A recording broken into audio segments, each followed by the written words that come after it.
Page number 330।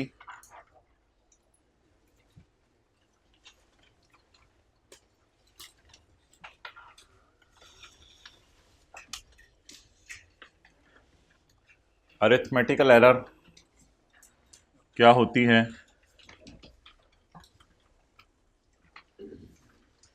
Arithmetical error एक ऐसी error होती है जिसमें आप कैलकुलेशन करते हैं टैक्स की,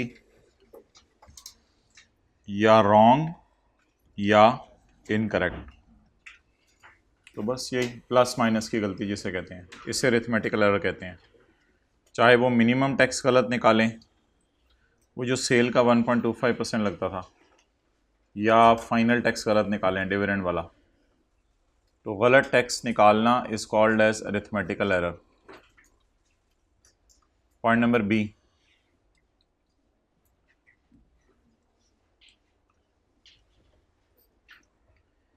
एक इनकरेक्ट क्लेम होते दावा जो कि रिटर्न से वाज़ेह पता चल रहा है। ऐसा दावा जो रिटर्न देखते ही पता चल रहा है, किसी को बताने की ज़रूरत नहीं। An incorrect claim apparent from return, एक ऐसा दावा जो रिटर्न से नज़र आ रहा है। क्या? In which an item is inconsistent with another entry of same item. इसका मतलब लिखें, वर्किंग वन में ज़कात किसी और अमाउंट से एड बैक की, वर्किंग वन में ज़कात लिखें जी, हाइब्रिड में भी वर्किंग वन में ज़कात पॉइंट वन का, वर्किंग वन में ज़कात किसी और अमाउंट से एड बैक की और फेस पर किसी और अमाउंट से माइनस की। वर्किंग वन में ज़कात किसी और अमाउंट से एड बैक की और फेस पर किसी और अमाउंट से माइनस की।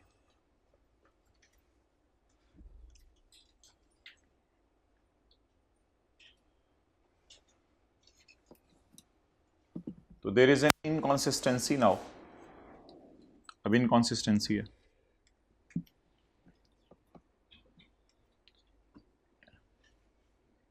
इन which an item is, item से मुराद ज़कात, in working one, in which a zakat in working one is inconsistent with another entry of same item, zakat on face of numerical। ये दोनों फिगर्स मैच नहीं कर रही। ये वाली गलती तो मेरे ख्याल से सिस्टम ही निकाल देगा।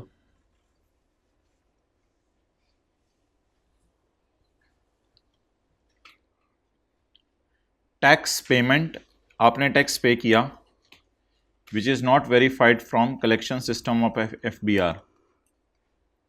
आपने तो टैक्स पे कर दिया है, लेकिन FBR का सिस्टम उससे नहीं मान रहा कि आपकी तरफ से पैसे आए हैं।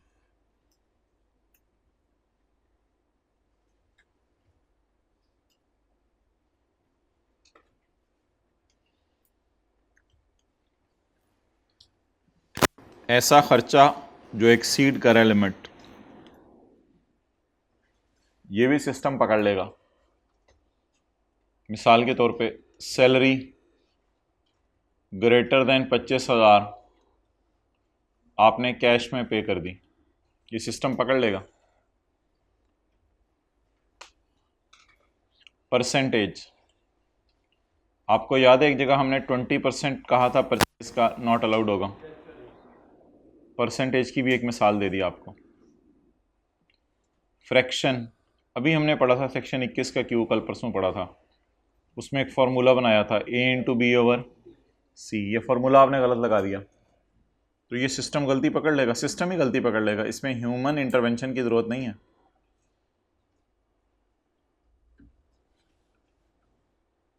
खर्चा एक्सीड द लिमिट, कौन सी लिमिट? जो कि लॉ ने बताई हुई है, statutory limit specified by law. खर्चा एक्सीड स्पेसिफाइड स्टैट्यूटरी लिमिट, किसने लिमिट्स असाइन की हुई हैं? लॉ ने स्पेसिफाई की हुई है, लॉ ने लिमिट स्पेसिफाइड स्टैट्यूटरी लिमिट्स। तीन चीज़ें हैं जो सिस्टम बताएगा।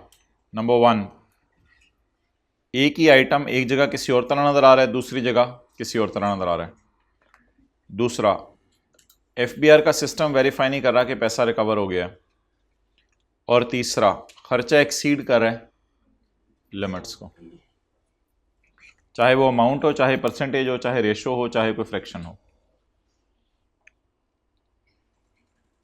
अच्छा जी, अब आप कल वाली डायग्राम के ऊपर मैं आने लगा हूं। पहले आप बेशक उधर ना जाएं।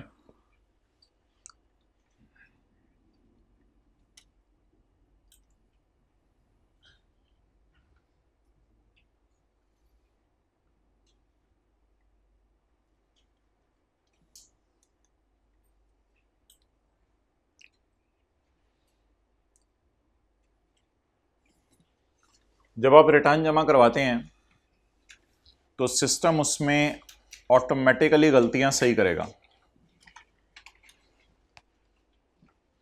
Automated system will identify 4 types of errors, वो 4 किस्म की गलतियां पकड़ेगा और उनको फिर एडजस्ट करेगा। ऑटोमेटेड सिस्टम 6 महीने के अंदर ऑटोमेटिकली गलतियां निकाल रहे। 6 साल के बाद अगर ऑटोमेटिकली गलतियां निकालेगा तो फिर तेरे ऑटो होने का क्या फ़ायदा हुआ? तो ऑटोमेटिक सिस्टम 6 महीने में ऑटोमेटिकली गलतियां निकाल ले। अगर 6 महीने में ऑटोमेटेड सिस्टम गलतियां नहीं निकाल सका तो जो रिटर्न के अंदर अमाउंट है वही सही समझी जाएंगी। और अगर 6 महीने के अंदर ऑटोमेटेड सिस्टम ने गलतियां निकाल ली तो फिर आपको नोटिस भेजा जाएगा कि हम गलतियां सही करने लगे हैं। Tax payer will receive a notice for adjustments to be made. आपको नोटिस भेजा जाएगा हम गलतियां सही करने लगे हैं।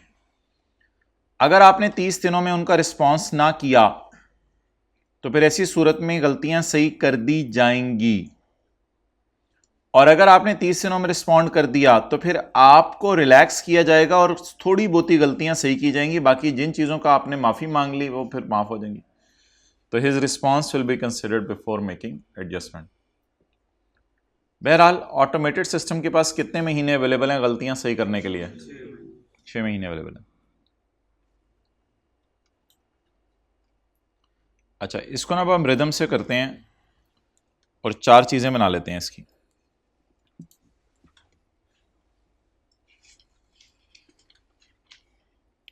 टू ए वाला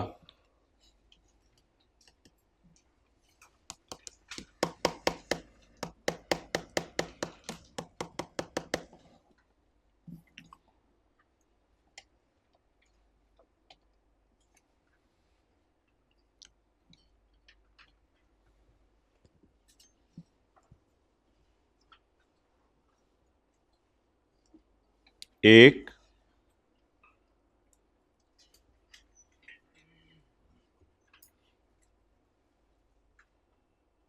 दो, एक मिनट,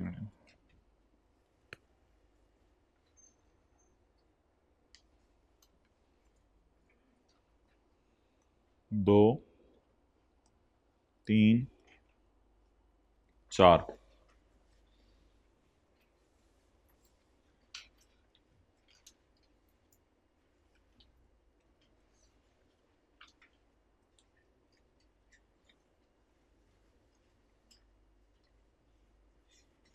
आपके बार बार आने से और पूछने से सिलेबस नहीं ख़त्म होगा। सिलेबस कब ख़त्म हो जाएगा, हमें कब फ्री कर देंगे, ना आपके पूछने से ख़त्म होगा ना मेरे बताने से ख़त्म होगा। 31 को इंशाल्लाह आपको बता दिया जाएगा कि और कितने दिन अब लगेंगे। बिला वजह बार बार पूछने का फ़ायदा कोई नहीं है। अच्छा जी, एक रिटर्न प्रोसेस की जाएगी through automated system. Milk shake के जग से रिटर्न गुजारी जाएगी। तो बाहर क्या निकलेगी, सही वाली टोटल इनकम, सही वाली टैक्सेबल इनकम, सही वाला टैक्स। हमने कहा था ऑटोमेटेड सिस्टम कितनी गलतियां पकड़ेगा, 4। अरिथमेटिकल एरर की डेफिनेशन आज हमने पढ़ी, अपेरेंट इनकरेक्ट क्लेम की डेफिनेशन आज हमने पढ़ी। बाकी दोनों चीज़ें इतनी आसान है कि उनकी डेफिनेशन की जरूरत नहीं है। अब मैं पढ़ रहा हूं point 4, if no adjustment is made in 6 months of filing of return. अगर रिटर्न जमा कराने के बाद 6 महीने में सिस्टम ने गलती नहीं पकड़ी, the amounts in the return as declared by tax payer, जो तुमने कही थी, shall be assume to be, तो वो रिटर्न के अंदर एज्यूम जो तुम्हारी वाली खुद ही सही है, बस हमें कुछ बताने की जरूरत नहीं है। And tax payer shall be informed automatically through IRIS। तो भाईजान ये खुशी की बात है ना, खुशी की बात है कि सिस्टम गलतियां नहीं पकड़ सका 6 महीने में, सिस्टम फेल हो गया, तो बस हम मजे करें, जो हमने कहा था वो सब सही है। If no adjustment is made in 6 months of filing of return, कल रिटर्न कब जमा करवाई थी, 30/9/18 को। 30/9/18 के कितने महीने में सिस्टम ने गलतियां पकड़नी है, लो जी आज ये भी सुन लें, यहां से 6 महीने गिनने हैं। कल तो 180 दिन गिने थे, वो कोई और सिनेरियो था, यहां से आपने 6 महीने गिनने हैं। तो 6 महीने कब पूरे होंगे, 31 मार्च 19। If no adjustment is made in 6 months of filing of return, यानी if no adjustment is made by 31 मार्च 19, 6 महीने के अंदर अगर गलती नहीं पकड़ी गई, ये गलती कितने अरसे में पकड़नी है मेरे भाइयों, जल्दी बताएं, ये वाली गलती कितने अरसे में पकड़नी है, 6 महीने में। कहां से 6 महीने गिनने हैं, ये वाले 6 महीने यहां से गिनने हैं। ऑटोमेटेड गलतियां आपने 6 महीने में पकड़नी है। 6 महीने कब से, जब आपने रिटर्न जमा कराई तब से ऑनवर्ड, 6 महीने के अंदर सिस्टम आपकी गलतियां क्या कर देगा, सही कर देगा ऑटोमेटिकली।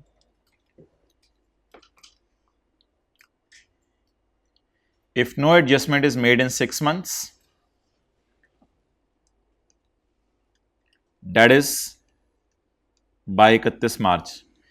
31 मार्च तक अगर सिस्टम गलतियां सही नहीं कर सका तो अब नहीं कर सकता। If no adjustment is made in 6 months of filing of return, the amount in return shall be assumed to be adjusted। तो अभी मैं आपको इस सफ़े पे लाके टाइम दूंगा। ये हमारा हो गया if no adjustments are made, point number 4। अभी आपको आने दूंगा मैं। Next, adjustment shall be made after issuing a notice. Adjustment करने से पहले आपको क्या भेजा जाएगा, you will receive a system generated notice. आपको एक नोटिस आएगा। The response of tax payer shall be considered before making any. Adjustment करने से पहले आप नोटिस को क्या कर सकते हैं, रिस्पॉन्ड। अगर रिस्पॉन्स ना आया आपका तो एडजस्टमेंट्स कर दी जाएंगी। तो ये सारा पॉइंट नंबर 3।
और ये 1 है।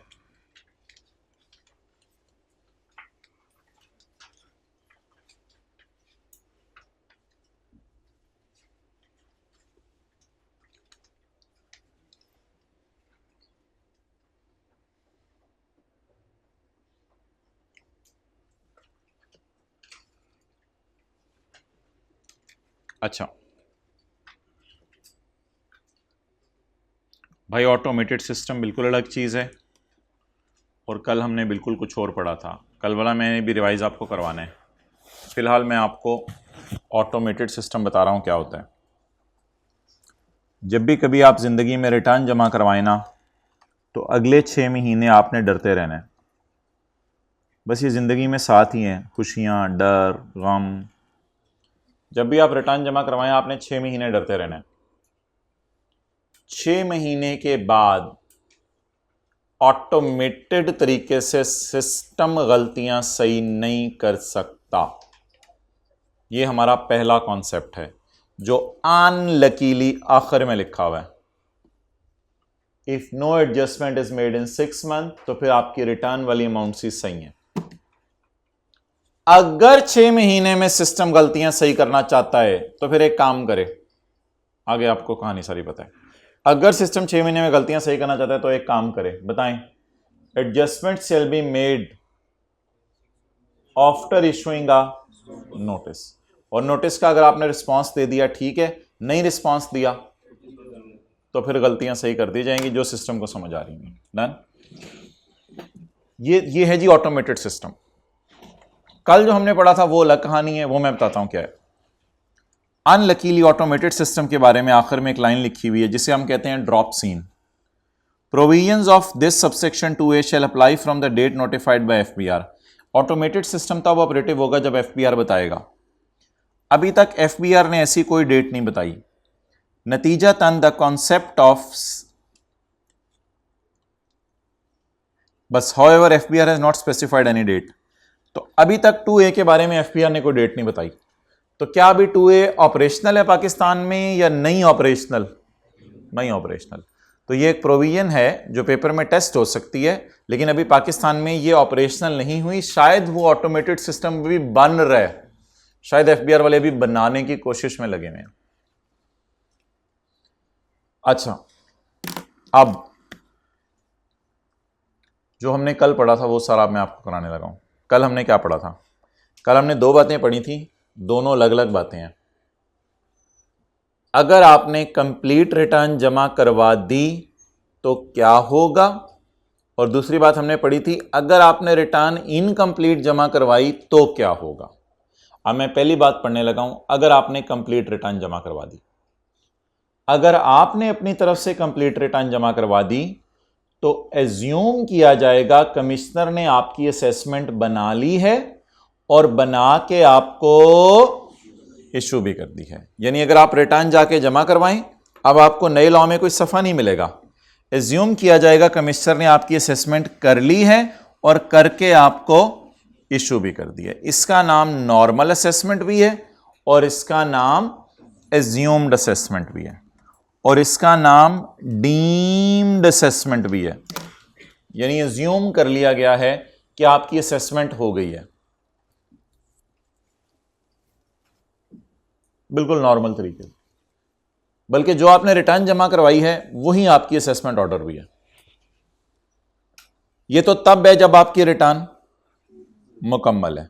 खुदा ना खास्ता आपकी रिटर्न नामुकम्मल है तो अब मैं इंग्लिश का फिक्रा बोलने लगा हूं। अगर आपकी रिटर्न नामुकम्मल है, अगर आपकी रिटर्न नामुकम्मल है, इफ रिटर्न इज इनकम्प्लीट, तो कौन? कमिश्नर क्या करेगा? Issue a notice. किसको? क्या बताएगा? If return is incomplete, commissioner shall issue a notice informing tax payer about the deficiencies and will order him to provide the missing information. और उसे हुक्म देगा कि मिसिंग इंफॉर्मेशन लेके आओ। टैक्स क्रेडिट का सफा मिसिंग है, टैक्स डेप्ट की कैलकुलेशन मिसिंग है, P&L मिसिंग है, बैलेंस शीट मिसिंग है। कमिश्नर आपको किस दिन तक कह सकता है कि ऐसा करो? आपने कब तक ऐसा करना है वो नहीं बताया हुआ। कमिश्नर आपसे कब तक मांग सकता है ये चीजें? The above notice can be issued with in 180 days from the end of that financial year in which the return was furnished। तो ये 6 महीने की बात आज अलग है, ये तो ऑटोमेटेड सिस्टम के लिए है और ये शुरू होनी है यहां से 6 महीने, और कल हमने यहां से 180 दिन गिने थे। ऑटोमेटेड सिस्टम क्या करता है, बैठे बैठे गलतियां पकड़ लेता है। ये बैठे बैठे गलतियां नहीं पकड़ी जा रही, ये आपने रिटर्न ही नामुकम्मल जमा करवाई है, इसमें सफ़े मिसिंग है, सफ़े मांगे जा रहे हैं। तो the above notice can be issued with in from the end of that financial year in which return was furnished, जब आपने रिटर्न जमा करो। अब अगर आप नोटिस को रिस्पॉन्स कर देते हैं तो आपकी रिटर्न मुकम्मल है, और अगर नहीं रिस्पॉन्स करते तो रिटर्न आपकी इनवैलिड है। डन। तो ये कल हमने कुछ पढ़ने की कोशिश की थी।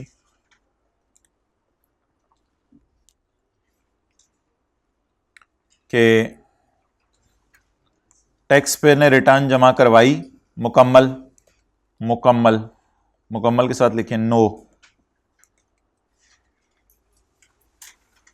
टैक्स पेयर ने मुकम्मल रिटर्न जमा करवाई, बोलें नो।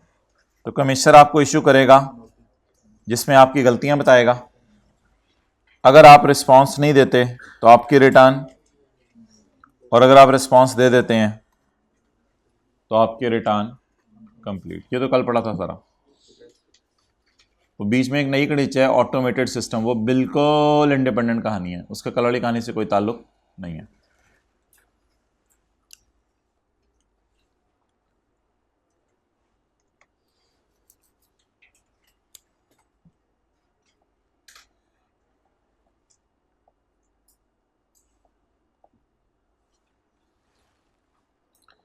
पेज 320 पे हमने एक लाइन पढ़ी थी पॉइंट 4 में,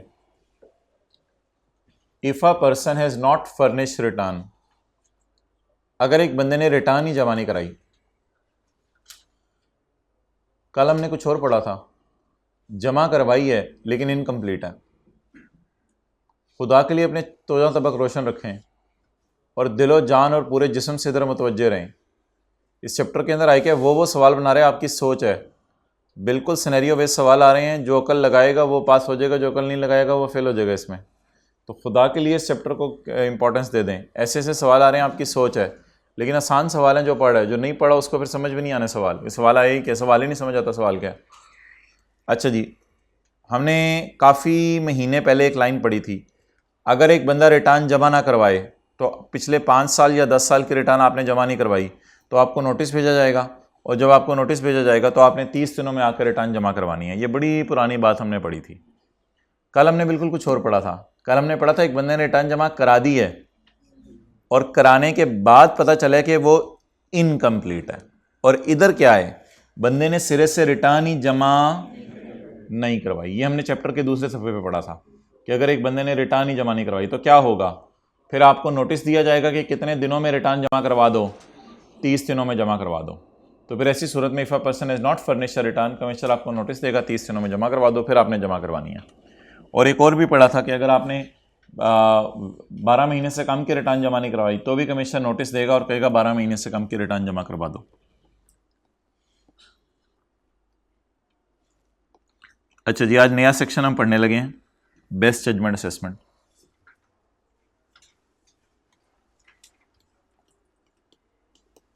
कमिश्नर बैठा हुआ था,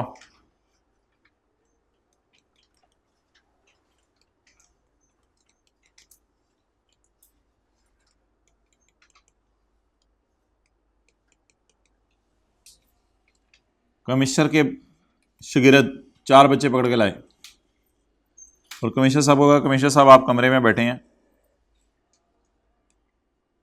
ये साथ वाला कमरा है। तो कमिश्नर साहब आप जो है वो हम आप 4 बंदे पकड़ के लाए हैं आपके लिए, चलो भाई एक एक करके लेके आओ। ये इसको कहाँ से पकड़ा है सर? ये जो है ना इसकी अजीब कहानी है। क्या हुआ, ये ना असल में इसको हमने कहा था कि रिटर्न जमा करवाओ 30 दिनों में। इसने रिटर्न नहीं जमा करवाई थी तो हमने इसको कहा था 30 दिनों में जमा करवा दो। इसने फिर भी जमा नहीं करवाई। ले जाओ इसको, ले जाओ इसको, बंद कर दो कमरे में। तो ये तो ढीठ क्लियर है ना, यानी इसने रिटर्न जमा नहीं करवाई पहले, फिर हमने कहा 30 दिनों में जमा करवाओ, फिर भी जमा नहीं करवाई। एनो कितने ले आए हो सर? ही ये जरा तो स्टोरी आपको बताते हैं। सर ये नॉन रेजिडेंट है। अच्छा मैं भी क्या की हो एनो, ये नॉन रेजिडेंट है। यार एनू भेजो थे फिर गल सुनाओ। चलो सर हाँ हुण दसो की मसला सी। सर ये जो है ना जहाज़ पे आता है कराची के सी पोर्ट पे और चुप करके बंदे छोड़ के चला जाता है, पता भी नहीं चलता कराची वालों को, लेकिन हमने इनको पकड़ लिया। तो नॉन रेजिडेंट शिप ओनर या नॉन रेजिडेंट एयरक्राफ्ट ओनर अगर कभी पाकिस्तान में पकड़ा जाए, बाहर के मुल्क से बंदे लाता है गलत तरीके से, ये तो आजकल तो मशहूर हैं ये बातें, तो फिर इसको भी पकड़ लिया जाएगा। अच्छा ये कौन है सर? इसकी बड़ी इंटरेस्टिंग स्टोरी है। इसने ना वेल्थ स्टेटमेंट जमा नहीं कराई, ले जाओ इसको।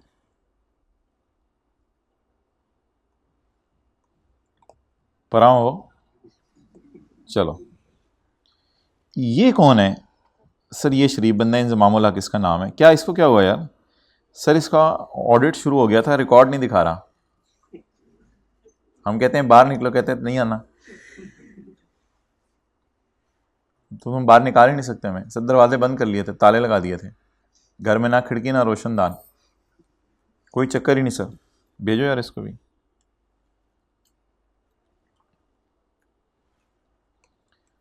अब इन सबको आप पकड़ें और इन सबको पकड़ के इनकी बेस्ट जजमेंट करें। बोलें ये मैं क्या कर रहा हूं? इनकी बेस्ट जजमेंट कर रहा हूं। ये मैं क्या कर रहा हूं? इनकी बेस्ट जजमेंट कर रहा हूं। इन चारों को पकड़ के क्या करें? इनकी फिर से दरवाज़ा खोल के इनको ऊपर से रवाना कर दें अपने घरों में।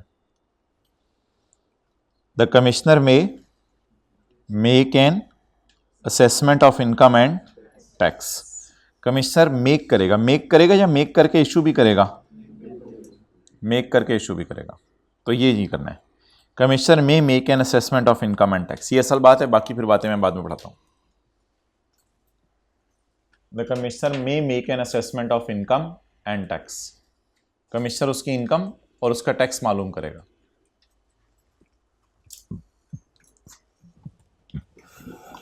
कौन है ये?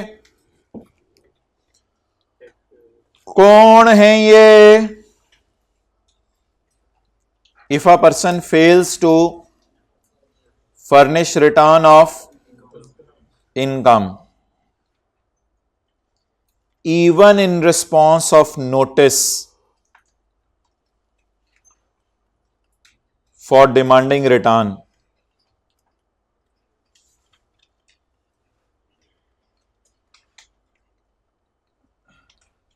इसको नोटिस आया है कि रिटर्न जमा करवा दो, इसने फिर भी जमा नहीं करवाई।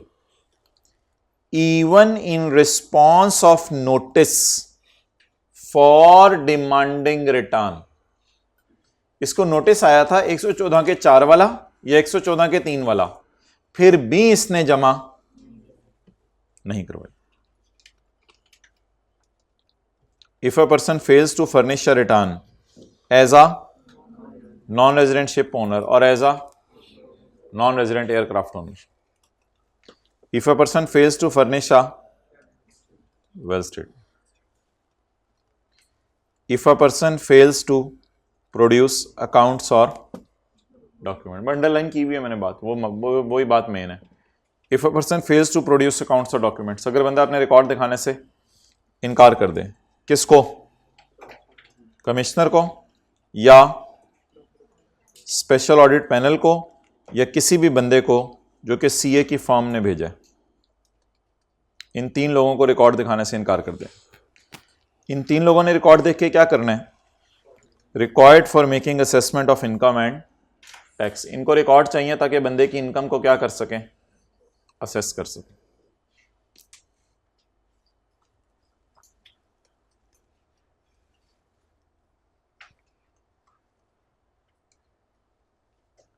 If a person fails to furnish return of income, even in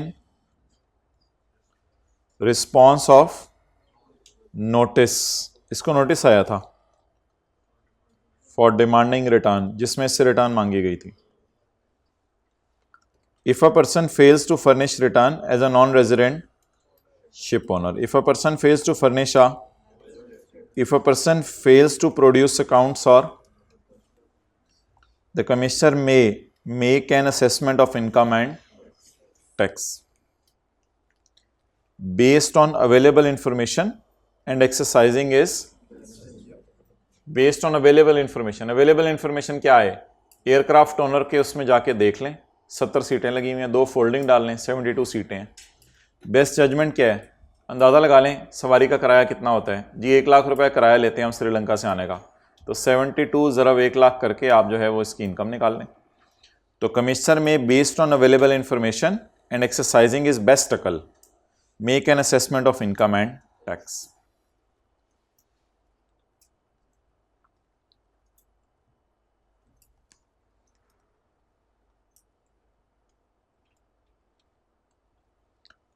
एक टैक्स पेयर ने रिटर्न जमा करवाई मुकम्मल।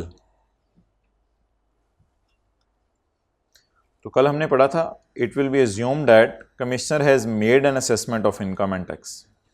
ये एज्यूम कर लिया जाएगा कि कमिश्नर ने आपकी इनकम मालूम कर ली है, असेसमेंट ऑर्डर आपको इशू हो गया। बाद में आपका क्या शुरू हो गया? ऑडिट में आपने रिकॉर्ड दिखाने से इनकार कर दिया। ऑडिट में आपने रिकॉर्ड दिखाने से इनकार कर दिया। नाउ क्या होगी? अब आपकी बेस्ट जजमेंट होगी। एक बात और, and assumed assessment shall have no effect. और एज्यूम्ड असेसमेंट का अब कोई इफेक्ट नहीं होगा। assumed assessment shall have no effect।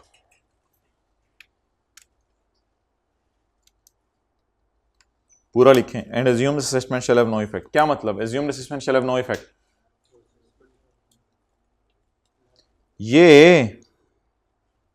अब ये जो हमने आपके बारे में assumption ली थी कि आप अच्छे बच्चे हैं, ये हमारी जिंदगी का सबसे बड़ा धोखा था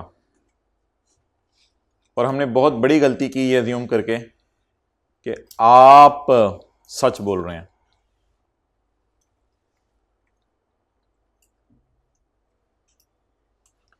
अगर एक टैक्स पेयर कंप्लीट रिटर्न जमा करा दे हाँ, तो समझ लिया जाएगा, एज्यूम कर लिया जाएगा कि कमिश्नर ने आपके घर असेसमेंट ऑर्डर भेज दिया।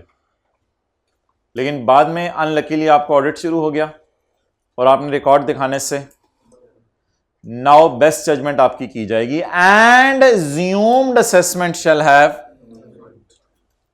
बार बार इस बात को पढ़ें, अगले सफे पे भी पढ़ें।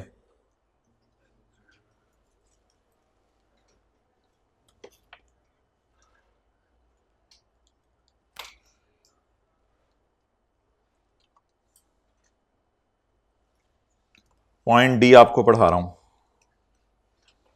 इंजमाम ने रिटर्न जमा करवाई एज पर 120 का एक जो कल पढ़ा था।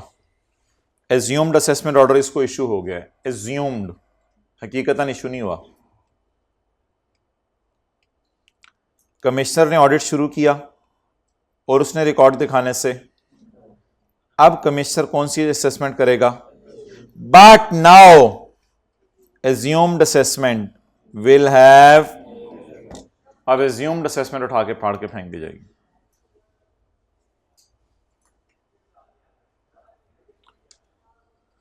ये तो डी की मिसाल हो गई ऑडिट वाले की। सकलैन ने कमाया 20 लाख और रिटर्न जमा नहीं कराई। इसको हमने 114 के 4 के मुताबिक कहा कि 30 दिनों में जमा कराओ, फिर भी नहीं कराई। इवन फिर भी नहीं कराई।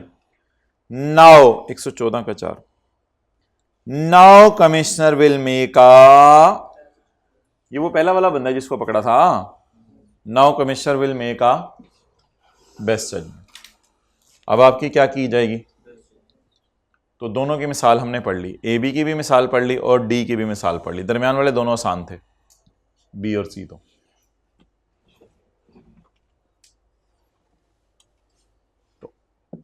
अगर टैक्स पे रिटर्न ही जमा ना करवाए और आप कहें कि 30 दिन में जमा करवाओ फिर भी जमा ना करवाए, अब आपने क्या करनी है इसकी? Best judgment. दूसरा, अगर टैक्स पेयर का ऑडिट शुरू हो जाए और रिकॉर्ड दिखाने से इनकार कर दे, फिर भी आप क्या कर दें? Best judgment. लेकिन याद रखिएगा, no assumed assessment shall have. अब एज्यूम्ड असेसमेंट का कोई असर नहीं होगा। जो आपके बारे में हमने assumption ली थी कि आप आचे बच्चे हैं, आपसे बुरा बाचे कोई नहीं, आप बिल्कुल आचे बच्चे नहीं हैं। क्लियर? क्या ये assumed assessment मेक कर लेना जरूरी है या मेक करके इशू भी करना जरूरी है? ये फिजिकली डिस्पैच होगा आपके घर ऑर्डर, ये एज्यूम नहीं किया जाएगा, ये बेस्ट जजमेंट है, ये आज नया सवाल है। इसके बाद आप इशू करेंगे मेक करने के बाद। After making an assessment commissioner shall issue the assessment order. अब आप उसके घर भेजेंगे, इसमें क्या लिखा होगा? तुम्हारी टैक्सेबल इनकम। और क्या लिखा होगा? भाई किधर जा रहा है तू, क्या चल रहा है? इस पे क्या लिखा होगा? तुम्हारी टैक्सेबल इनकम।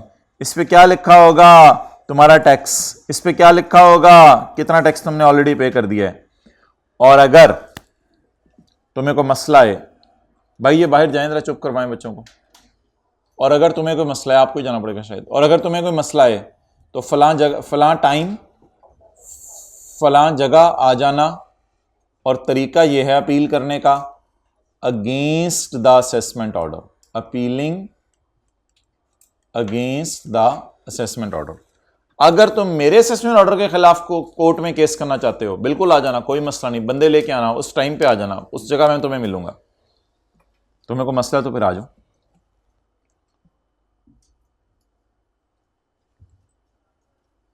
अच्छा जी, आखिरी सवाल, बेस्ट जजमेंट कितने अरसे में की जा सकती है?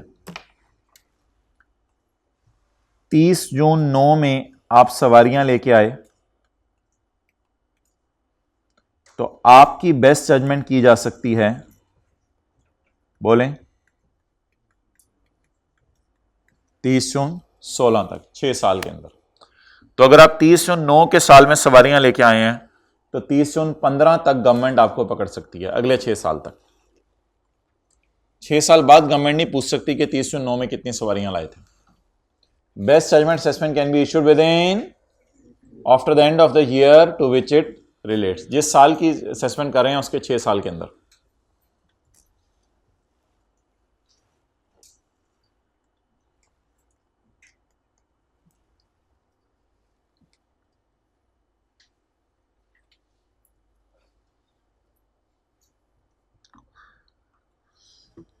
अगली 3 लाइनें हमने आज नहीं पढ़नी भाई, जरा जाएं बाहर, आवाजें आ रही हैं।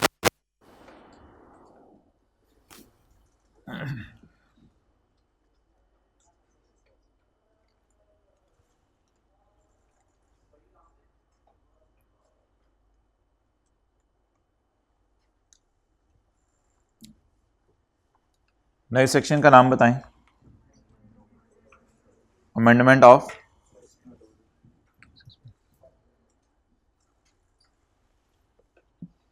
हमारा साल कौन से? 30 जून 13। बहुत रेंडे बोझ, सबसे ज्यादा सवाल इसमें से आते हैं।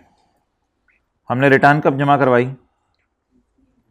30/9/13 को, प्लीज 30 जून नहीं, 30/9/13 को हमने रिटर्न जमा करवाई। जैसे ही हमने रिटर्न जमा करवाई, रिटर्न क्या बन गई? मैंने जमा करवानी है रिटर्न, और एज्यूम किया जाएगा कि आपके घर क्या इशू हो गया है? असेसमेंट ऑर्डर इशू हो गया।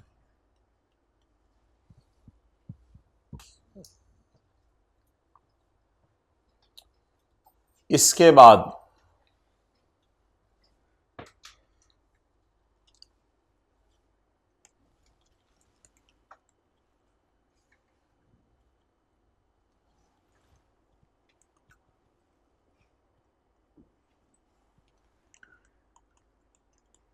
आपको शुरू हो गया ऑडिट्स। ऑडिट के बाद आपके घर आया शो कॉज नोटिस।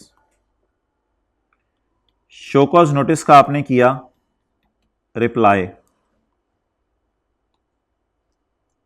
इसके बाद अब आपके घर आएगा अमेंडेड असेसमेंट ऑर्डर। आपके घर आएगा अमेंडेड असेसमेंट ऑर्डर। टैक्स वाले आपको घूरेंगे, घूरने के बाद बार्किंग करेंगे, आप उसका रिप्लाई करेंगे, अगर रिप्लाई सेटिस्फैक्टरी ना हुआ तो आपको काट लिया जाएगा। इस काटने का नाम हम सेल्स टैक्स की तरह असेसमेंट ऑर्डर नहीं रख सकते, क्योंकि असेसमेंट ऑर्डर ऑलरेडी अज्यूम्ड वाला वहां इशू हो चुका है। इस असेसमेंट ऑर्डर का नाम मजबूरन हमने रखा अमेंडेड, अमेंड होता है बदलना, अमेंडेड असेसमेंट ऑर्डर। तो अब ऑडिट हुआ आपका, यानी आपको घूरा गया, घूरने के बाद बार्क किया गया, बार्क करने के बाद बाइट किया गया।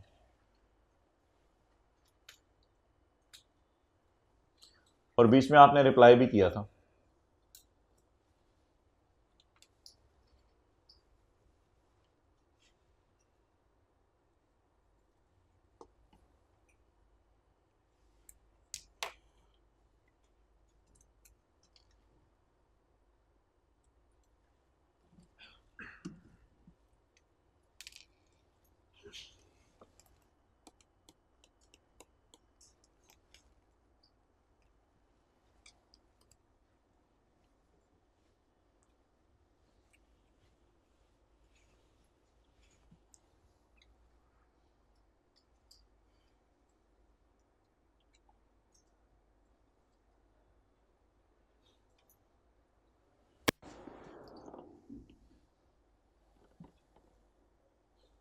अच्छा, इसने वैसे ऑडिट में रिकॉर्ड्स दिखा दिए होंगे, वरना तो इसको अमेंडेड असेसमेंट ऑर्डर ना भेजा जाता, बेस्ट जजमेंट असेसमेंट ऑर्डर भेजा जाता। तो इसने तो ऑडिट में रिकॉर्ड्स शो कर दिए होंगे, तो फिर इसका रिप्लाई वगैरह भी हमने सुना होगा। इसको उस बुरे तरीके से नहीं काटा होगा जिस तरह बेस्ट जजमेंट वालों को काटा है। इसने तो रिकॉर्ड दिखा दिए होंगे।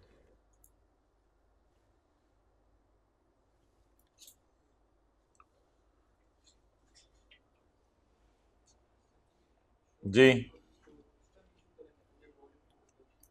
हाँ, ऑडिट में कोई गलती हो, ऑडिट में जाहिर बात है गलती तो निकलती है, छोड़ते नहीं टैक्स वाले। पहले ऑडिट हुआ होगा, ऑडिट में आपने रिकॉर्ड दिखाए होंगे, जब आपने रिकॉर्ड दिखाए होंगे तो उन्होंने कहा होगा वजह बताओ, तुम्हारे खिलाफ क्यों ना एक्शन लिया जाए, आप वजह प्रॉपर नहीं बता पाए होंगे, फिर उन्होंने आपको आके काट लिया होगा।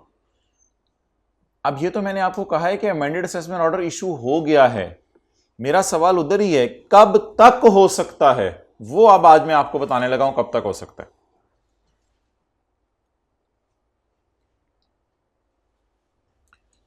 ये फिक्रा जरा याद करें। An assessment order can be amended,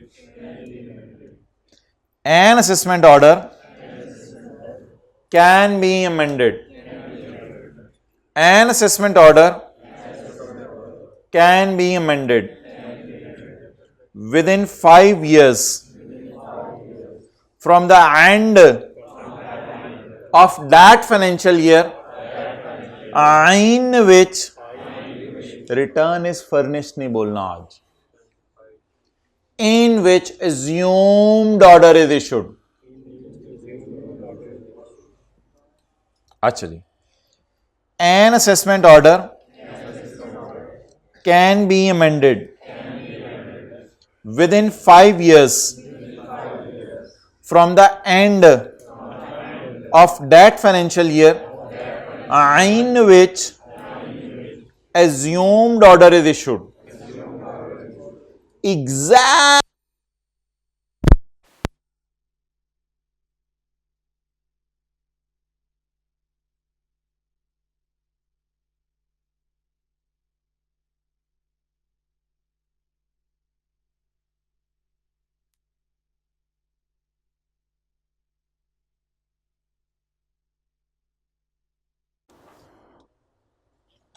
कल एग्जैक्ट हमने यहां से 180 दिन गिने थे, लेकिन वो किस लिए थे? वो था कि रिटर्न के अंदर कोई सफ़ा मिसिंग है तो वो सफ़ा मांग लिया था। आज सफ़ा तो नहीं, आज तो सारा टीम माँ के कमिश्नर की ऑडिट कर रही है बैठ के। तो बोले an assessment order can be amended with in 5 years from end of that financial year in which assumed order is issued। इसकी मिसाल करवाएं मुझे। मेरा साल है 30 जून 22 का, 30 जून 22 के साल की मैंने रिटर्न कब जमा करवाई होगी? 30 सितंबर 22 को। भाई उससे कोई बिल्कुल ब्रांड न्यू पेन ला दे। अच्छा 30/9/22 को, 30/9/22 को क्या हो गया होगा? वो बोले एज्यूम्ड असेसमेंट ऑर्डर इशू हो गया होगा। इसका एंड बताएं, इसका एंड, इसके बाद ईयर एंड बताएं। 30 जून 23, इसके बाद 5 साल गिने, 5 साल, 30 जून, ये कहानी बनती है पूरी। नोट कर लें। एक और एग्जांपल हो, हमारा साल कब एंड हुआ, उसकी रिटर्न कब जमा कराई। आज रिटर्न नहीं बोलना लफ्ज, आज बोलना है assumed assessment order. Assumed assessment order वाले का ईयर एंड, उससे आगे 5 साल गिने, 23 जून 28।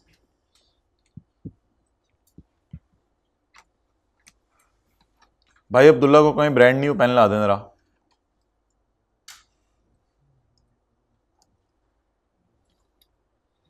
Okay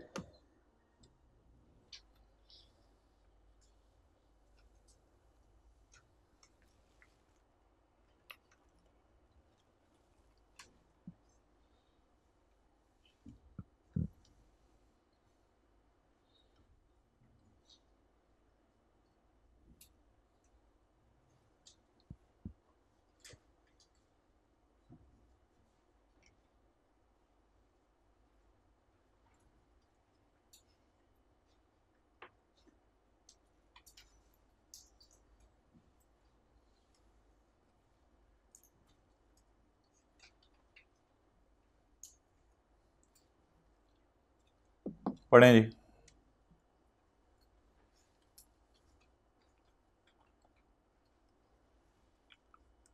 An assessment order can be amended within, कहां से 5 years गिने शुरू करने हैं? From the end of the कौन सा फाइनेंशियल ईयर? इन विच कमिश्नर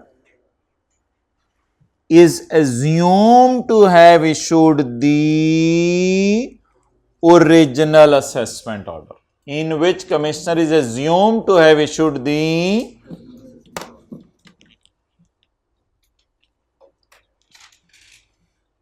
काट दें बीच में जो लाइन थी।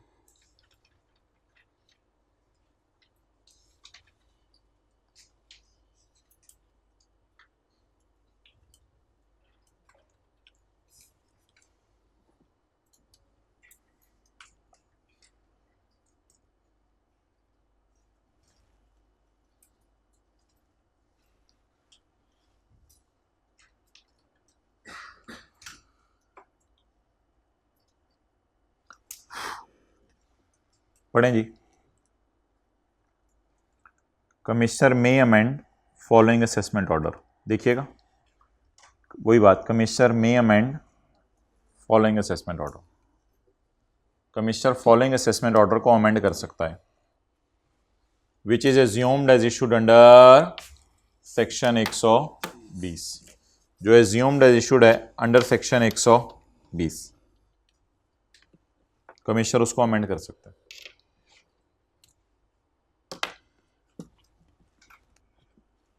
वैसे बेस्ट जजमेंट वाले को भी बाद में अमेंड किया जा सकता है, कोई मसला नहीं।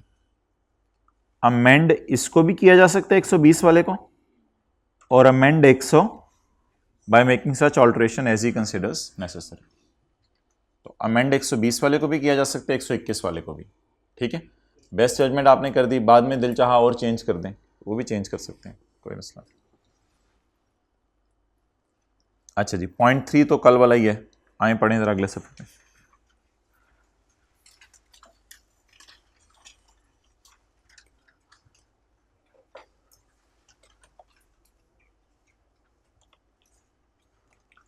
ये बार बार कल के हम बात पढ़े हैं जब आप ओरिजिनल रिटर्न जमा करवाते हैं उसका स्टेटस क्या बन जाता है? आप जब ओरिजिनल रिटर्न आप जमा करवाते हैं तो एज्यूम किया जाता है टैक्स वालों ने आपको क्या भेज दिया है? Assessment order. लेकिन अगर आप हिम्मत करके ऑडिट का इंतजार ना करें और आप ही रिवाइज रिटर्न जमा करवा दें तो इसका स्टेटस क्या बन जाएगा? Amended assessment order. आपकी ओरिजिनल रिटर्न का स्टेटस एज्यूम्ड असेसमेंट ऑर्डर, आपकी रिवाइज रिटर्न का स्टेटस, जारी बात है इधर लफ्ज रिवाइज का लग गया तो इधर लफ्ज अमेंड का लग गया। उधर ओरिजिनल का लफ्ज था तो एज्यूम्ड असेसमेंट ऑर्डर, इधर रिवाइज का लफ्ज है अमेंडेड असेसमेंट ऑर्डर।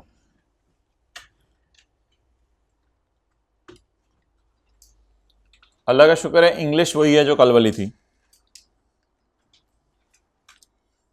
120 के एक में जो इंग्लिश पढ़ी थी। Where a tax payer furnishes a revise return, it will be assumed that commissioner has made an assessment of income and tax mentioned in, बिल्कुल कल वाली अंग्रेजी है मेड। और अगली assumption किसी को याद हो? The revised return shall be considered as an amended assessment order issued by commissioner। तो पहले उसने मेक कर लिया, मेक करके क्या कर दिया? आपकी रिटर्न की क्या हकीकत है? Assumed assessment order. बोलें ओरिजिनल के साथ लफ्ज बोलें एज्यूम्ड, और रिवाइज के साथ लफ्ज बोलें, और अंग्रेजी वही जो कल वाली। ये भी हवाई ऑर्डर है, ये भी हवाई ऑर्डर है। ये आपको इशू कैसे होगा? नहीं इशू होगा, एज्यूम किया जाएगा कि इशू हो गया। ये भी हवाई ऑर्डर है। डन।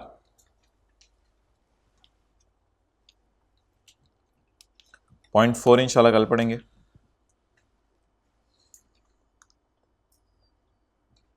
5 पे आ जाए, फिर 2-4 मिनट इधर लगाते हैं, फिर न्यूमेरिकल शुरू करना है।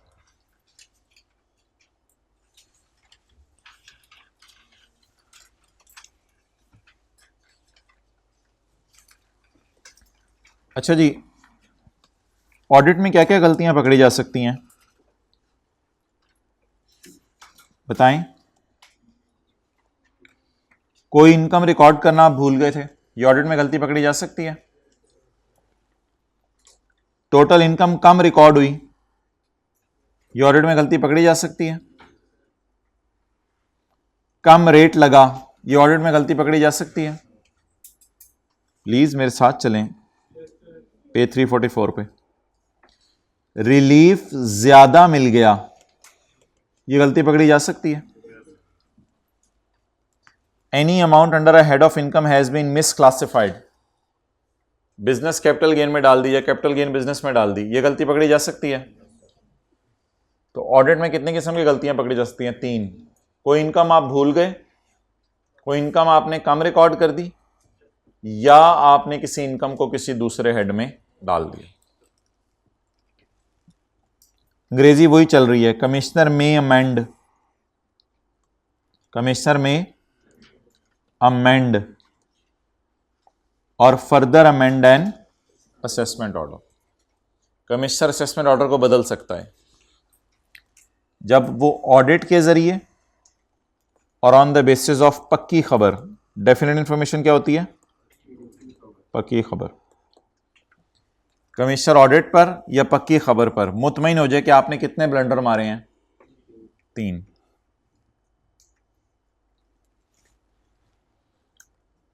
पॉइंट 5 का अंग्रेजी वही है, द कमिश्नर में अमेंड और further amend an assessment order. ऊपर से अंग्रेजी सारी वही है, कमिश्नर आपकी असेसमेंट अमेंड कर सकता है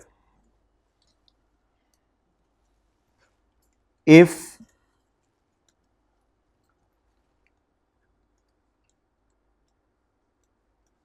assumed assessment order, लिखें if assumed assessment order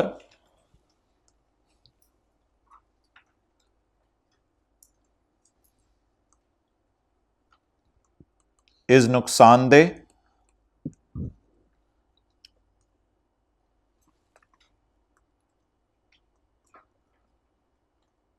to फायदा of revenue of government.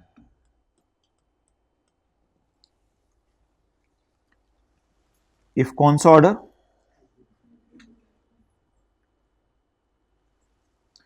Is नुकसानदेह टू फायदा ऑफ रेवेन्यू ऑफ गवर्नमेंट। अगर आप गवर्नमेंट के रेवेन्यू को जिंदगी में कभी नुकसान पहुंचाने चले तो भी आपको पकड़ लिया जाएगा। और यार ये वही तीनों वही बातें, गवर्नमेंट के रेवेन्यू को तो नुकसान पहुंचा रहे हैं, ऊपर वाली तीन भी वही बातें, बार बार एक ही बात कर रहा है, लेकिन ग्रीन और येलो वाली लाइन एक ही है। द कमिश्नर में बोले अमेंड और further amend an assessment order if the assumed assessment order is giving नुकसान टू द फायदा ऑफ रेवेन्यू ऑफ गवर्नमेंट। ये काट दें भाईजान। मेक करना जरूरी है या मेक करके इशू भी करना जरूरी है?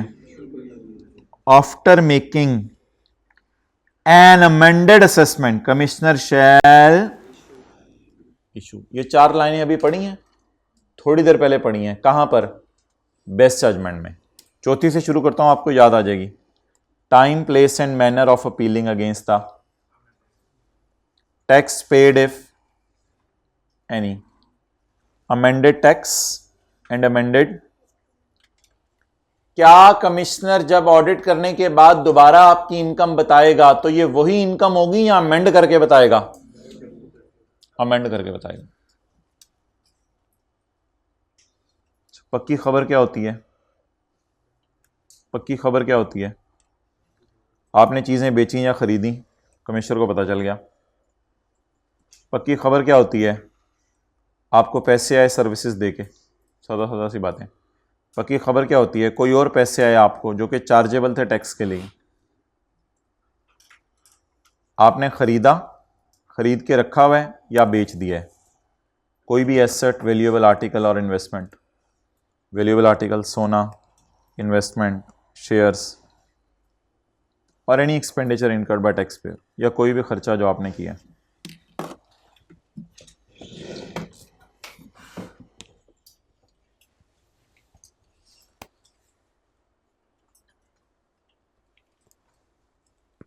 अच्छा, ये दो तरीके से फिक्र है, इंशाल्लाह आपने परेशान नहीं होना, दोनों तरीके आसान है।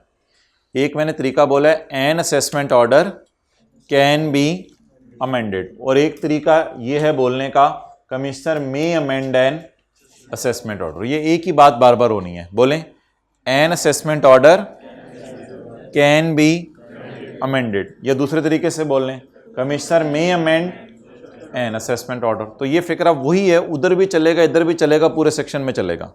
An assessment order can be amended, या फिर कमिश्नर मे अमेंड, अमेंड क्लास पहले बोल दें, commissioner may amend an assessment order. Audit में कितनी गलतियां पकड़ी जाती हैं? 3। या ऑडिट के जरिए गलतियां पकड़ी जाएं, या कोई और आके पक्की खबर बता दे, शिकायत वगैरह लगा दे। या ऑडिट के जरिए गलतियां पकड़ी जाएं, या पक्की खबर आपके बारे में मिल जाए, तो फिर आपके खिलाफ अमेंडमेंट ऑफ असेसमेंट होगी। या आप किसी भी तरह गवर्नमेंट के रेवेन्यू को नुकसान पहुंचाना चाहें तो भी आपको पकड़ लिया जाएगा। ये असेसमेंट्स मेक करनी जरूरी है या मेक करके इशू भी करनी है? और डेफिनेट इंफॉर्मेशन क्या है, ये ज़बानी इधर याद कर लें। Cell purchase of goods, receipts of services, other receipts, और एसेट्स का खरीदना, रखना और बेचना, और डिटेल्स ऑफ एक्सपेंडिचर। तो बड़ी इजी चीज़ें हैं। बेस्ट जजमेंट असेसमेंट तो साथ साथ याद करवाया था, 4 बंदे याद हैं डायग्राम के अंदर घुसाए थे। बड़ी इजी चीज़ें साथ साथ आज ही याद कर लीजिएगा, इंशाल्लाह आधे घंटे से ज़्यादा नहीं लगेगा अगर आप सही तरीके से फ़ौरन बैठ के याद कर लेंगे। लॉसी का चैप्टर निकाल लें।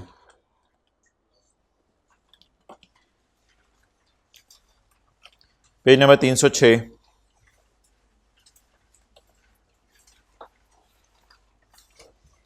Page number 306।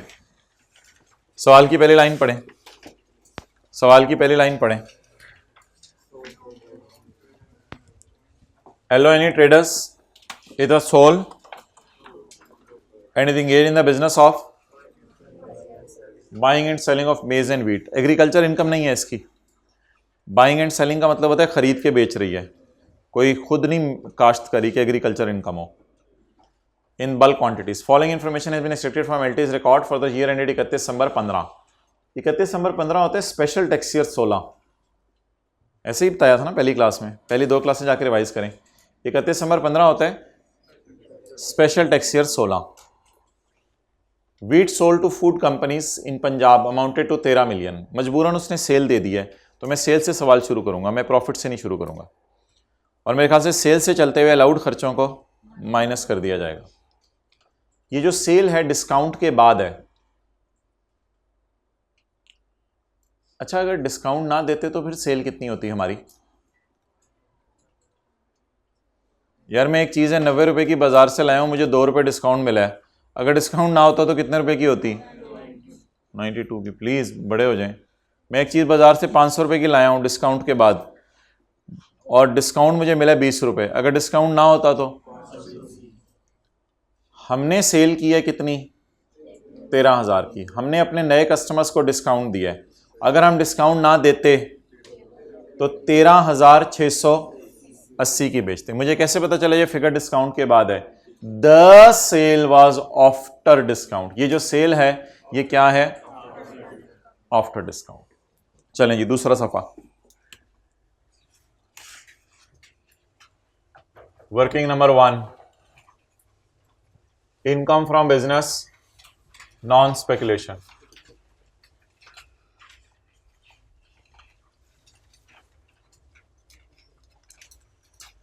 नेट सेल बताएं। नेट सेल 13,000, किसके बाद? डिस्काउंट के बाद।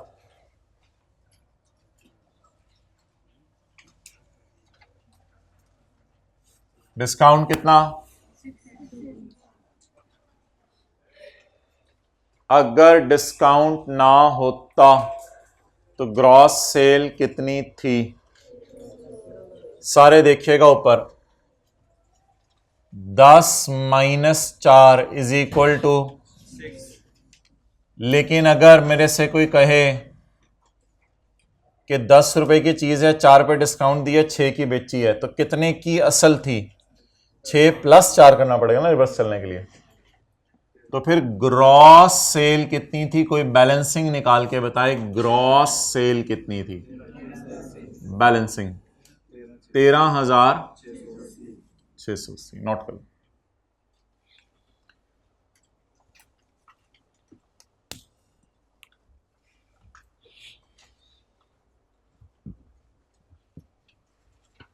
अच्छा जी,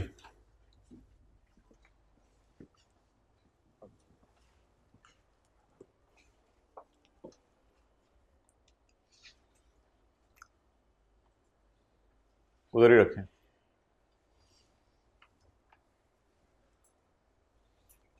आगे ले आए। The gross profit margin was 25% on gross sale. Gross तो दी नहीं हुई थी, निकालनी पड़ी हमें। Gross profit margin is 25% of gross cell.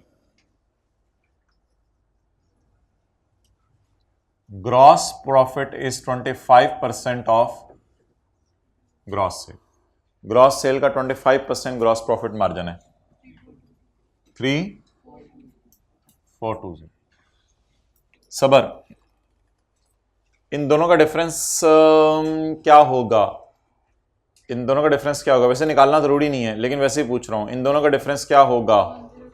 ओहो, वो तो मुझे भी पता है क्या होगा।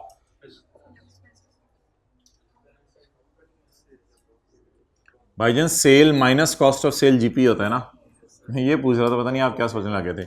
सेल और जीपी का डिफरेंस क्या होगा? तो ये मैं पूछना चाह रहा था, नोट करें एक लाइन छोड़ के। जीपी सवाल दे दे और सेल सवाल दे दे तो मैं क्या निकाल सकता हूं? Cost of sale. Cost of sale balancing निकाल रहा हूं मैं। वैसे कोई ज़रूरी नहीं है निकालना, क्योंकि सवाल हमारा चल रहा है सही smoothly. Cost of sale balancing 1,10260।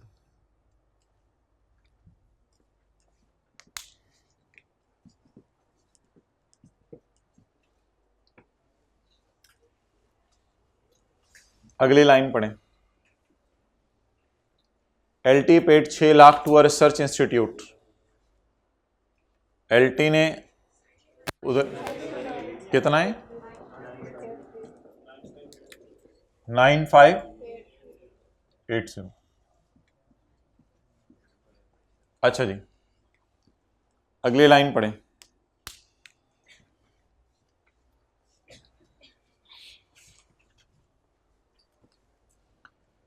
LT ने 6 लाख रुपया दिया एक रिसर्च इंस्टीट्यूट को। भाई आ जाएं अगली एडजस्टमेंट में सारे, दिख करो यार व्हाइट बोर्ड की तरफ, जो करना है करें ये लोग।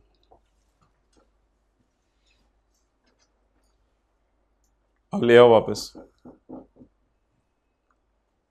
LT ने 6 लाख रुपया दिया एक रिसर्च इंस्टीट्यूट को for development of a formula which is likely to improve the quality of wheat it purchases from growers.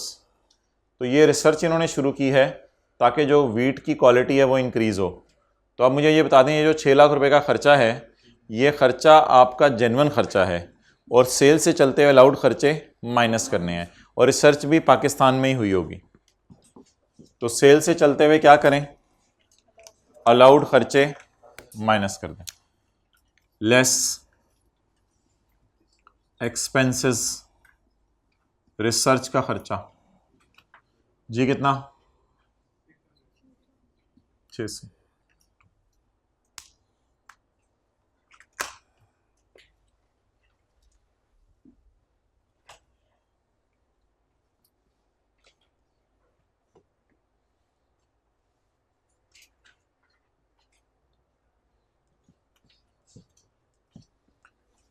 अगली दो एडजस्टमेंट्स हमने क्लास में की हुई हैं।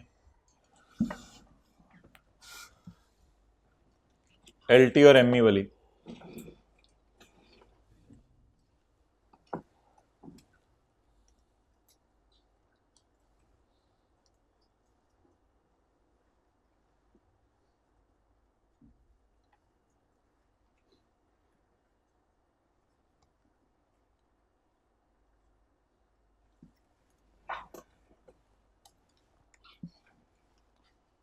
लेकिन उस दिन हमने दोनों की बुक्स में की थी, आज मैं सिर्फ LT की बुक्स में कर रहा हूं। इन अगस्त 2015 LT signed a contract with ME for purchase.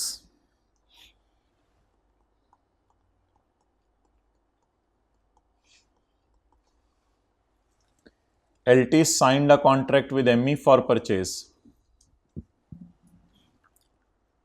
तो फिर LT की बुक्स में किसकी एंट्री होगी, परचेज की। 500 metric ton at a price of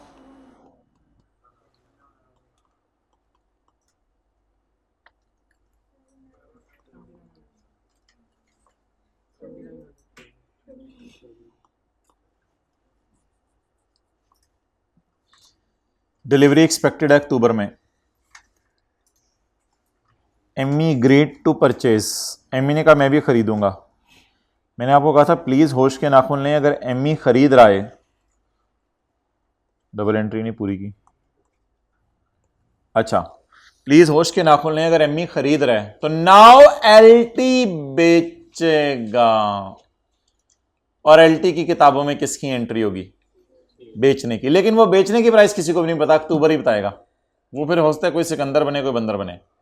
the ME agreed to purchase. ME ने वादा किया कि अब मैं परचेज करूंगा। तो अगर अब वो परचेज करेगा अक्टूबर में तो मैं फिर सेल करूंगा। यही तो कॉन्ट्रैक्ट था वो, in the end net settle हो जाने। आखिर में एक लाइन आनी है विदाउट टेकिंग डिलीवरी वाली, जहां से पता चल जाना ये स्पेकुलेशन है। अगस्त में LT ने वादा किया कि मैं चीजें खरीदूंगा। तो LT की किताबों में किसकी एंट्री, डिलीवरी अक्टूबर में होनी है। ME also agreed to purchase. ME ने कहा मैं भी खरीदूंगा। बट अगर ME खरीद रहे तो हम बेच रहे हैं, तो हमारी किताबों में किसकी एंट्री। लेकिन ये प्राइस आज किसी को नहीं पता, ये अक्टूबर में पता चलेगी। वो फिर देखेंगे हम जीते या हारे। In October price of maize increase to and LT sold entire lot without buying। उसने बेच दी खरीदे बगैर। इसका मतलब है ये सेल वॉश हुई है ना सेल हुई है ना, उसने बेच दी खरीदे बगैर। And LT sold without buying, buy किए बगैर उसने बेच दी, इसी को कौन सा कॉन्ट्रैक्ट कहते हैं? स्पेकुलेशन।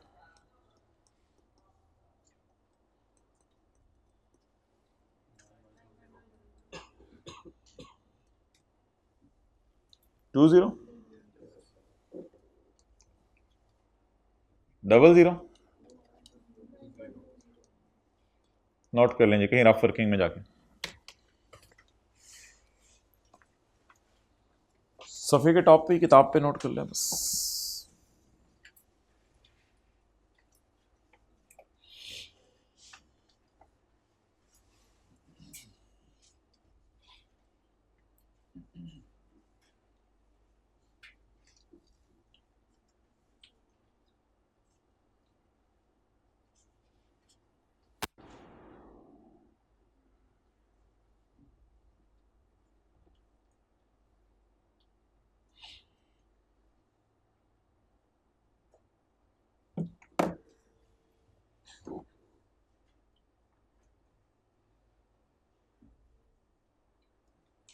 भाई व्हाट्सएप चेक करके मुझे रिस्पॉन्ड कर दो, पता करके।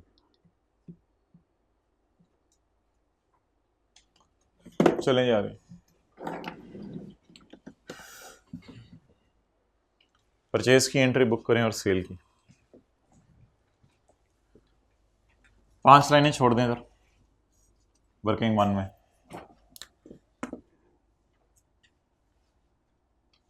Income from business, speculation, sale बोले। हाँ जी, 9120, परचेज 79, प्रॉफिट। स्पेकुलेशन में आपको प्रॉफिट आ गया।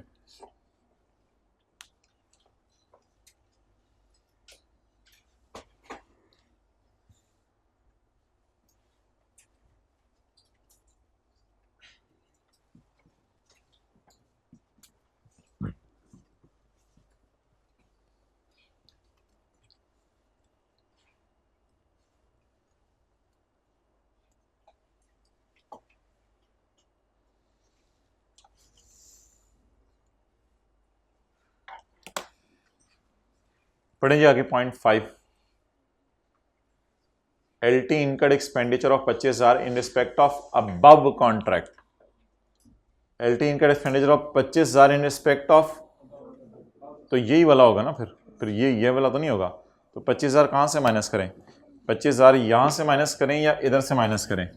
वर्किंग 2 में से लेस खर्चे कितने जी?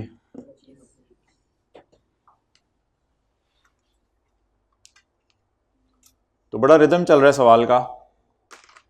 ऊपर वाली सेल के खर्चे उसने ऊपर दे दिए थे, नीचे वाली सेल के खर्चे उसने नीचे दे दिए अलग से। यहां अबव लिख दिया ना, तो बात ही खत्म हो गई।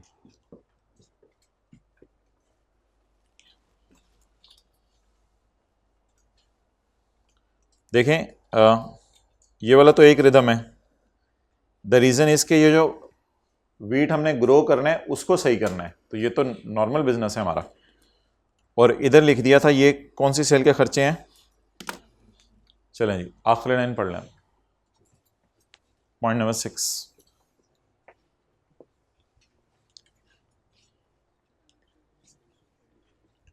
हाँ उधर ही रखें,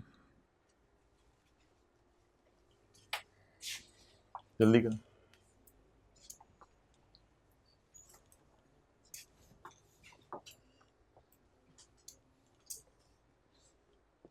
हाँ जी, कहाँ माइनस करो? Admin selling expenses. अच्छा पहले मुझे ये बताएं कि ये टोटल माइनस करूं या total minus not allowed allowed वाले माइनस करूं, क्या करूं? ये कौन से हैं? टोटल, ये फाइन गवर्नमेंट को पे किए। ये कौन से हैं? तो अलाउड कितने आ गए? हाँ जी 2500 माइनस 45, तो total minus not allowed is equal to sale से चलते हुए क्या करना होता है? अलाउड खर्चे माइनस करने होते हैं। अच्छा मुझे कोई बता सकते हैं जो अलाउड खर्चे मैंने माइनस करने हैं तो ये कहाँ से माइनस करूँ अब? उसको तो तोड़ के फेंक दिया ना 45 को, पीछे रह गया 2455, कहाँ से माइनस करूँ? भाईजान दोनों से माइनस करेंगे। असल में आप लोगों के जहन के अंदर जो स्पेकुलेशन बिजनेस का तस्वुर है वो सिर्फ इतना सा तस्वुर है कि बस कोई डील होती है और ख़त्म हो जाती है। नहीं, उसके लिए आपको एक्सपर्ट्स हायर करने पड़ते हैं, उसके लिए आपको एडवर्टाइजमेंट्स करनी पड़ती हैं, आप लोगों को बताना पड़ता है कि हम स्पेकुलेशन का कारोबार भी करते हैं, फिर लोग आते हैं, फिर आप उनके साथ डील्स करते हैं, कई कई घंटे बैठते हैं, उनको खाने खिलाते हैं, मीटिंग्स होती हैं, फिर कहीं जाके स्पेकुलेशन की डील होती है। और पता नहीं एमई को मनाने पर हमने कितना टाइम लगाया होगा कि तुम हमारे साथ स्पेकुलेशन की डील कर लो। इसमें एडमिन स्टाफ भी इन्वॉल्व हुआ होगा, एडवर्टाइजमेंट्स भी हुई होंगी, सारे तो ये बिज़नेस का नॉर्मल एक बिज़नेस है। तो इसलिए खुदा के लिए अब खर्चों को दोनों में पोर्शन करें, ये मत कहें कि खर्चों को पोर्शन नहीं करना। तो admin and selling expenses business के ओवरऑल एक्सपेंसेस होते हैं, तो इनको अब हम खर्चों को अपोर्शन करना सीखेंगे। लेकिन हमने वर्किंग टू इतनी ज़्यादा कर ली हुई है सेल्स टैक्स में कि अगर कोई भी खर्चा आ जाए तो हम उसे काली का नाम दे देते हैं या लाल का, तो काली को हम अपोर्शन कर देंगे दोनों की सेल की बुनियाद पर, जिस तरह टैक्सेबल और एग्जेम्प्ट सेल में अपोर्शन करते थे। तो अपोर्शन करना तो हमें आता है। वो खर्चे जो सवाल वाले ने वाजे बता दिया था किस किसके हैं, वो मैंने ब्लू मार्कर से लिखे हैं, और वो खर्चे जिसमें सवाल वाले ने वाजे नहीं बताया किस किसके हैं, उन खर्चों को मैं रेड मार्कर से आपके सामने लिखने लगा हूं। एडमिन और सेलिंग कितने हैं? 2455 डिवाइडेड बाय दोनों की सेल, वो जो फॉर और खर्चा for this sale and for this sale 13 plus multiplied by 1473। तो ये हमने खर्चे को पोर्शन कर दिया बेस्ड ऑन सेल। आगे एडमिन और सेलिंग क्या करूं? 2455 में से 1473 कर दूं? हाँ, पेपर में ऐसा कर दूंगा, टाइम बचेगा। लेकिन अभी तो मैं कॉन्सेप्चुअली चलूंगा। तोड़ो, डिवाइडेड बाय जमा 91 मल्टीप्लाइड बाय 9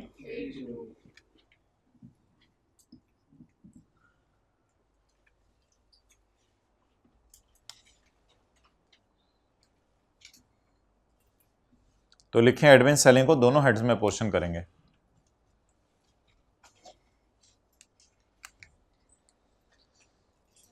क्योंकि ये ओवरऑल बिजनेस के खर्चे होते हैं। जी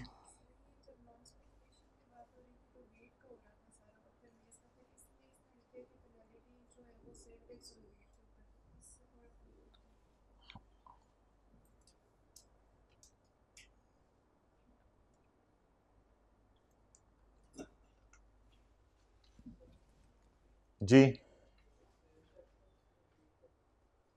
जी मैं आ जाता हूं उसकी तरफ।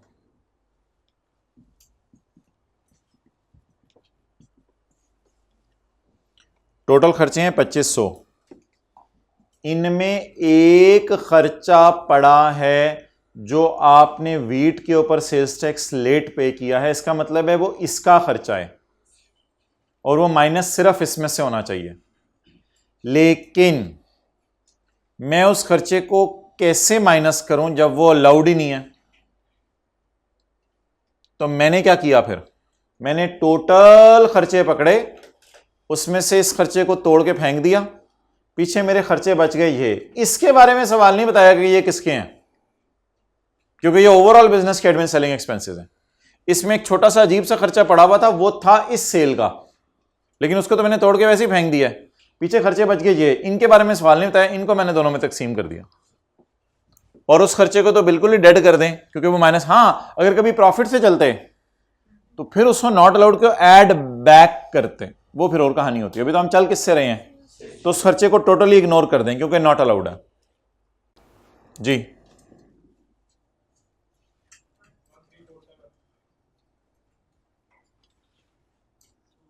लगता है घर से निकाल के लाया जिस वजह से बोल रहे हो। 1347 एंड 213 नोट कर लें।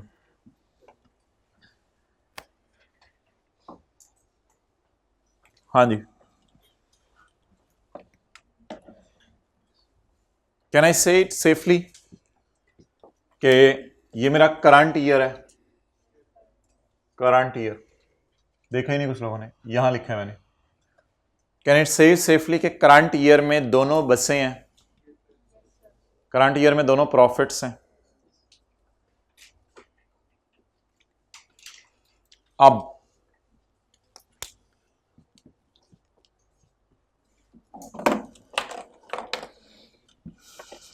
इधर आओ, पुराने साल के लॉस है, पुराने प्रीवियस ईयर्स नहीं लिखा हुआ, एग्जैक्ट पिछले साल का लॉस है ये, एग्जैक्ट पिछले साल का लॉस है। पिछले साल का लॉस असेस हो चुका है। हमने जब रिटर्न जमा करवाई थी लॉस वाली तो एज्यूम्ड असेसमेंट हो गई थी, उन्होंने मान लिया था, उन्होंने हमारे लॉस को मान लिया है, कोई एतराज नहीं है। जब हमने पिछले साल जाके रिटर्न जमा करवाई तो उन्होंने कहा हम असेस करते हैं आपका लॉस इतना ही है। हमने रिटर्न जमा करवाई, उन्होंने एज्यूम्ड असेसमेंट कर ली, सेक्शन 120 वाली। अब कहानी कुछ ऐसे बनेगी कि पिछले साल बिजनेस नॉन स्पेकुलेशन में लॉस था,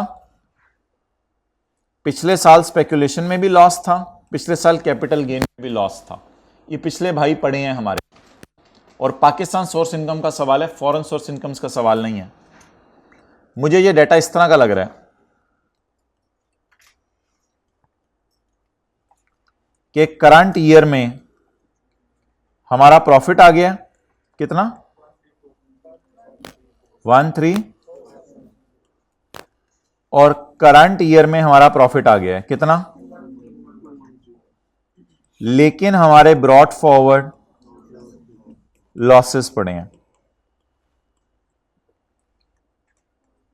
550 का, 300 का। ये कितना टाइम मैंने जाया किया है सारा डाटा दोबारा लिख के, कोई फायदा नहीं था इस डाटे का लिखने का, क्योंकि ये सवाल में अवेलेबल है। लेकिन इस तरह के सवाल देखने की आपको आदत है। अगर मैं क्लास में आते ही आपको कहता ये एक मैं सवाल बना के लाया हूं घर से आप कर दें, तो आपको तो पता भी ना होता एल ट्रेडर्स क्या चीज है। अल्लाह का शुक्र है इस सवाल को तो आप कर ही देते मेरे ख्याल से। इस सवाल को जरा ट्राई करते हैं। अब सवाल ये बन गया ना हमारा, करंट ईयर में बसें हैं और पुराने भाई खड़े हुए हैं। अब क्या करें, जब भी लॉस कैरी फॉरवर्ड हो जाएगा, रूल 1, रूल 2, रूल 3, रूल 3, पिछले साल का लॉस इस साल आके सेम हेड में से, इसको इसमें से माइनस करेंगे, इसको इसमें से, और ये बेचारा उसी तरह। तो इस तरह का सादा सा सवाल बन गया अब हमारा, ये आप नोट ना करें। लोनी traders income and tax there on blah blah, ये न्यूमेरिकल का फेस। जी भाईजान, हमारी इनकम फ्रॉम बिजनेस कितनी है? सबर सबर, एक मिनट पहले मुझे कर लेने दें। 13, इसमें से क्या माइनस करें, ब्रॉट फॉरवर्ड लॉस कितना किया था आपने, इधर दिखाया था क्यों?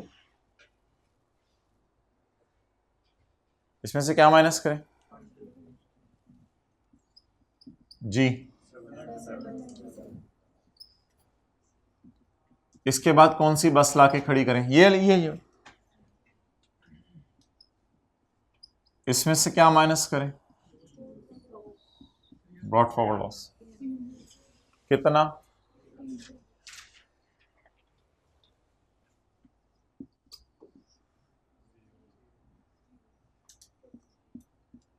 Carry forward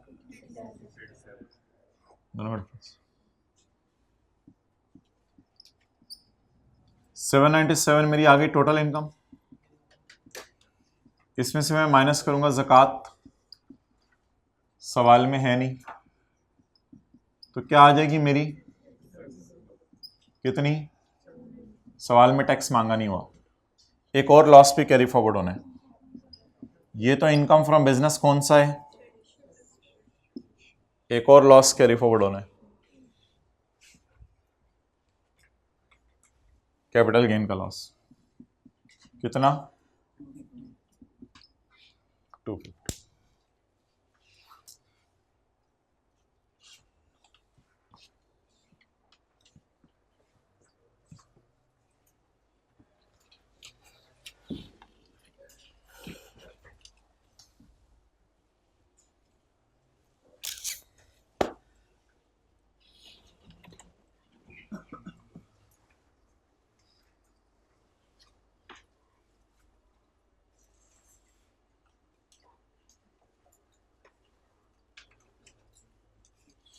No, no, no, no, no, no, no, no. How dare you people in hybrid that you are closing the books and shutting down them?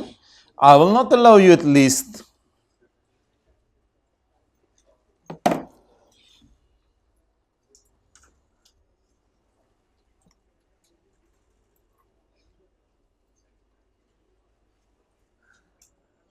जितना मर्जी मना कर लो, सवाल का फेस भी जब बना रहे होते हैं तो बच्चे IFB लिख के आ रहे होते हैं पेपर में भी, आई कैप में भी। नहीं ठीक है, अब आप भी कर रहे होते हैं ना, तो फिर हम भी कर लेंगे। नहीं तो फिर आपने भी पहले दिन से तो बता दिए, एक दफ़ा बच्चों वाली बात तो नहीं है कि समझना है। नहीं वो तो बात आपकी ठीक है, लेकिन फिर जब आप करते हैं तो फिर पेज 307 क्वेश्चन 15। भाईजान 6 मिनट का सवाल है, 6 नंबर का सवाल है, कितनी देर में करेंगे? 8-9 मिनट में कर लीजिएगा, 8-9 मिनट में। इधर देखें सारे, 1 मिनट, तन मन धन अपना दे दें मुझे, बाद में नोट कर लीजिएगा। इधर देखें, Jamal and company soul trader of traded tin Pakistan. Trading business के अलावा इसने फॉरवर्ड परचेजिंग एंड सेलिंग भी शुरू की हुई है। ये जो फॉरवर्ड परचेजिंग सेलिंग होती है ना, स्पेकुलेशन कहते हैं इसे। टू रीप, रीप मतलब होता है लेना, टू रीप द बेनिफिट्स। ये कोई ऐसा टेक्निकल लफ्ज़ नहीं है, रीप डिक्शनरी का लफ्ज़ है कि वो बेनिफिट्स ले सके प्राइस फ्लक्चुएशन के in local and international markets. Following information has been extracted from records of JC। 2 business हैं इसके, एक ट्रेडिंग का बिजनेस है और एक इसका स्पेक्यू, जिसे फॉरवर्ड परचेज सेल उसने ब्रैकेट में नाम दिया। अल्लाह का शुक्र है दोनों की सेल हमें दे दी है, 400 और 200। 400 भी दे दी है, 200 यहां लिख देंगे, 400 यहां लिख देंगे। दोनों का ग्रॉस प्रॉफिट दे दिया 20 और 10। 20 यहां लिख देंगे, कॉस्ट ऑफ सेल निकालने में मर्जी है मेरी तरफ से, नहीं भी निकालेंगे कोई मसला नहीं। 20 यहां लिख देंगे और 10 यहां लिख देंगे, इसका प्रॉफिट भी आ गया। Total admin and selling expenses हैं, ये पता नहीं शायद आपको समझ आ जाए, 7.2 के, इसमें से कोई 0.4 की पेनल्टी शायद आपको समझ आ जाए, ये आप कर लेंगे शायद। और assessed carry forward losses from, और पिछले साल के 3 लॉसेस हैं पड़े हुए, वही वाला सवाल है एज इट इज़। लेकिन बोंगी मारते मैं इससे टोटली डिसएग्री करता हूँ। कैरी फॉरवर्ड नहीं लिखना चाहिए, brought forward losses from previous year, पिछले साल से जो लॉसेस ब्रॉट फॉरवर्ड हुए हैं। ओवर, ये सवाल होमवर्क है। कैमरा उधर कर दें, कुछ लोग नोट कर रहे हैं। हाँ क्लोज कर दें।